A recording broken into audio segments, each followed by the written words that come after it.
Hey guys, welcome back to Dislyte. In my previous video, we covered Ollie from the test server. Now we're going to look at Nicole, Laura, and Meredith, the three new 4-stars that we are getting in the game. Now, Nicole, just for a TLDR, Nicole looks like an absolute beast everywhere. I think she's going to be crazy. I really want to pull a Nicole. Laura, I think, is going to be really shine in guild battles. I think that's where she's going to find her main, shining point. Maybe also in arena, but not as much in arena. I just think guild battles is going to be the place for her. And Meredith, I'm not too sure on. She got a decent kit, but it's not crazy. But we're going to look at Nicole first because her cooldowns are really what make her, in my opinion. Let's go through a basic attack. So also designs sick. The models in game look wicked. But this one, the basic attack, deals damage to an enemy equal to 30% of attack plus 4.5% of max HP and a 70% chance to inflict sear. Now this is at max skills. Now I think sear on her kit is fantastic. She's just a really strong support. And having that sear on top of the kit is just a nice addition to that. Then we have this ability too on a 3-turn cooldown, which is really nice. Grants Soul Guard to an ally for 3 turns. When Soul Guard revives them, Nicole grants them standoff and stand up for 1 turn and recovery for 2 turns. Okay, I was struggling with Soul Guard, but here we go. Let's take 2 at reading Soul Guard. 30% of the damage taken by the carrier is redistributed to the caster. The carrier, when dies, revives immediately and restores 10% of their max HP. This buff expires on the caster's death. So what's that saying is basically when you got that buff, if you die, you get revived with 10%. But because of the ability, she's also going to grant them standoff and recovery. Now, the other thing is, if the caster is dead, the buff no longer exists. So when you fight against a Nicole, you're really going to want to kill the Nicole. That's the key thing behind this one. So that's that. Not bad. Put a buff on an ally. If they die with that buff, they're going to revive and they're going to get recovery and standoff, which is not too bad. Then we go into this skill, which this skill on a 4-turn cooldown is ridiculous. I think 5-turn would be fair for this, 5 or 6 turn, but 4 turns at max skill is quite crazy for this ability in my opinion. But I will take it. Give me a Nicole and I'll be happy about it.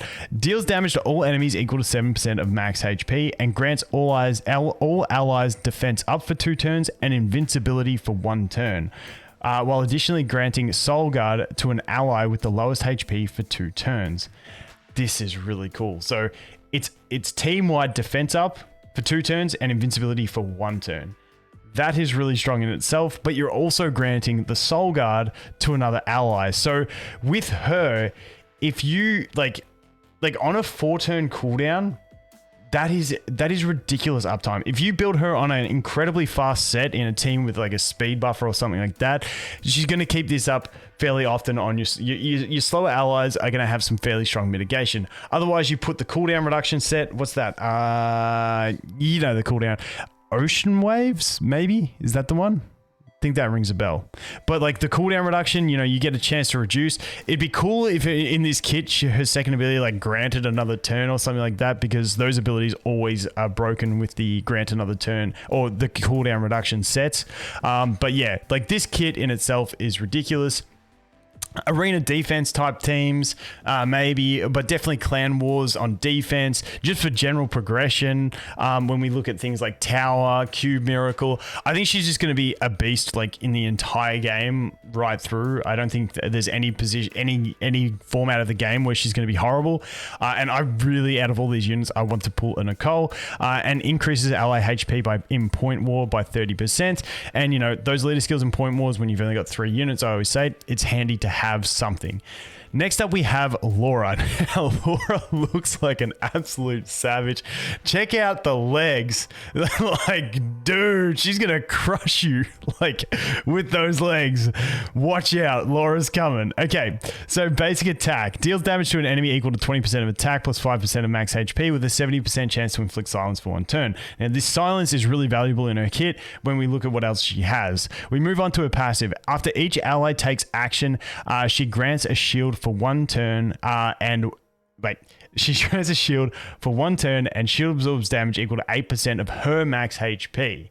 This is really cool. So what I love about this is you can build her slow and incredibly tanky. So you do like HP percent, HP percent, HP percent, and it's the allies taking the turn that actually grants them the effect. So she can just be like a literal, like a brick wall that just stands there with all the HP, and she just supports that way. But that's not the only way she supports, because when an ally shield is destroyed or dispelled, she has a 30% chance of counterattacking the attacker, can only be triggered once per turn. So this is really cool as well. The once per turn, I'm not sure how that cycles through, but you know, she's not going to, obviously having her slow, you want her to take a turn eventually so she can reproc this, but increasing that shield value would be the most important thing in my opinion. But when she does proc the counterattack, she has a chance of silencing that enemy. So it's a really synergistic system.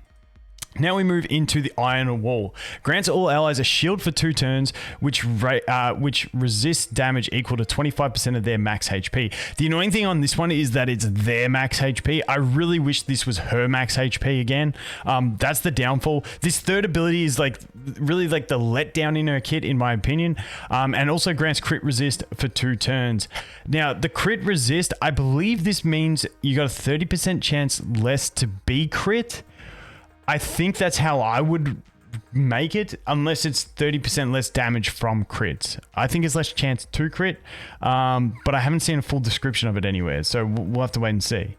If the target already has a shield, increases the shield strength by 25%. So, I mean, it's not bad. Like I just really wish this was her max HP. I think that's the only issue for me with it. And if they already have a shield, and it only increases that shield strength by 25%. It's kind of like, what if their shield, like the shield that they've got is from her passive. They've been hit once, it didn't break. It's like absorbing almost no damage. And then they only get a 25% increase on nothing, which is nothing. That's like the one clunkiness that I have in this third ability. But the rest of her kit, I think, is really good. Like I said, for clan battles, I think it's going to be the best place. And we do get point war defense by 30%. So that's over an arena, which you're not going to use too much. But I definitely think the clan battles is where she's going to shine. Just with this ability, because you can really protect some units with that, like some fast squishy units, and you have her on HP, she's going to protect them pretty well. So that's where I see the main use in her. Moving on past that, the last one we have is Meredith. Now, captain ability, in Miracles, she gets plus 30% HP. Not a bad leader skill. So I was with Meredith when I first heard about her, before we saw the skills, I was hoping that she was going to have a multi-hit attack. She has a single hit attack. I was thinking Fafnir, she was going to be, we're all going to get her free to play. I was thinking she could be a really nice sub into Fafnir type unit. However, it's not looking like the case with this. We've got a single target, single hit with a 70% chance to inflict poison. We've got this ability, recovers 30% of max HP to one ally and grants defense up and crit resist to this ally for 2 turns on a 3-turn cooldown. And then we have this one here, reduces the max HP of one enemy by 30%. Can't exceed 50% of her max HP. So you're going to want to build her for HP. And recovers HP equal to 25% of damage to all allies, grants speed up to all allies with 80% HP or higher for 2 turns. So this ability is really nice. Like, for people who've pulled some luxury units that have a speed up, that's nice. But for free-to-play players, because we all get her free-to-play, the speed up is the key here. Like, there's no, I don't think there's another free-to-play team-wide speed buffer in the game at the moment.